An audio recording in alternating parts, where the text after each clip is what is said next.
NPM 2313004. Saat ini saya akan menjelaskan atau memaparkan tentang materi seleksi sumber daya. Masuk ke pengertian seleksi. Pengertian seleksi adalah proses memilih individu terbaik dari sekelompok pelamar untuk mengisi suatu posisi atau jabatan tertentu berdasarkan kriteria yang telah ditentukan. Menurut Casio 1992, seleksi dialih bahasakan oleh Marwansyah dan Muharram 2000. Proses identifikasi dan pemilihan orang yang paling memenuhi syarat untuk jabatan dan posisi tertentu. Kemudian, hal yang menyebabkan seleksi menjadi penting, kerja para manajer senantiasa tergantung pada sebagian kinerja bawahannya, dan seleksi yang efektif penting karena biaya perekrutan dan pengangkatan pegawai tidak sedikit. Dan yang ketiga, seleksi yang baik itu penting karena implikasi hukum dari pelaksanaannya secara serampangan. Tes tahapan seleksi. Menurut Anwar Prabu Mangkunegara 2002, yang pertama tes pengetahuan akademik. Bertujuan untuk mengetahui tingkat penguasaan materi, pengetahuan akademik calon pegawai. Materi tes yang diberikan harus disesuaikan dengan bidang pendidikan dan tingkat pendidikan calon pegawai. Di samping itu pula diberikan materi tes yang berhubungan dengan bidang pekerjaan yang ditawarkan kepadanya. Kemudian tes psikologi. Tes ini diberikan oleh ahli psikologi mengungkap kemampuan potensial dan kemampuan nyata calon pegawai. Di samping itu pula dapat diungkap minat, bakat, motivasi, emosi, kepribadian, dan kemampuan khusus lainnya yang ada pada calon pegawai. Beberapa tes psikologi yang diberikan untuk seleksi pegawai antara lain bakat, tes kecenderungan, kemudian ada wawancara. Wawancara adalah pertemuan antara dua orang atau lebih secara berhadapan atau face to face untuk mencapai tujuan tertentu.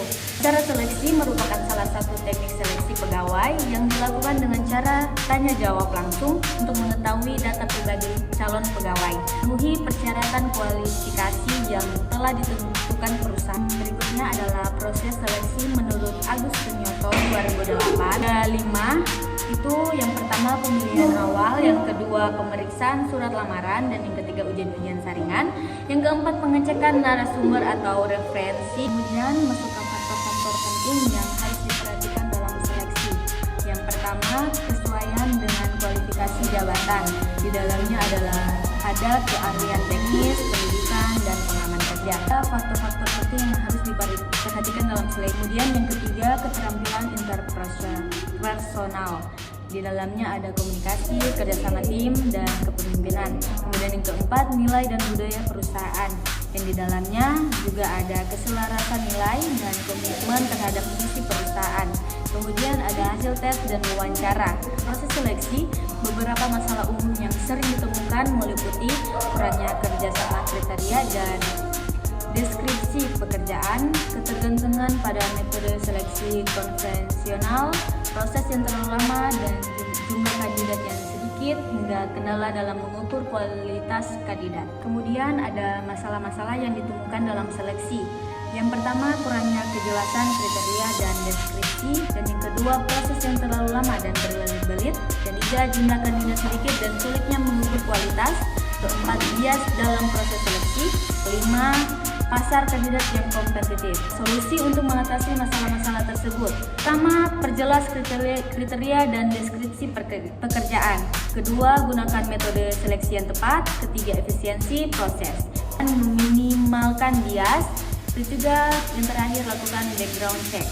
Solusi untuk mengatasi masalah-masalah tersebut. Yang pertama, perjelas kriteria dan deskripsi pekerjaan. Dan yang kedua, gunakan metode seleksi yang tepat. Ketiga, efisiensi proses. Keempat, perluas pencarian kandidat. Kelima, minimalkan bias. Dan yang keenam, lakukan background check. Dan yang ketujuh, terapkan negosiasi yang adil dan bangun citra perusahaan yang positif. Oke, baik, terima kasih. Itu adalah penjelasan tentang materi seleksi sumber daya manusia. Sekian dan terima kasih.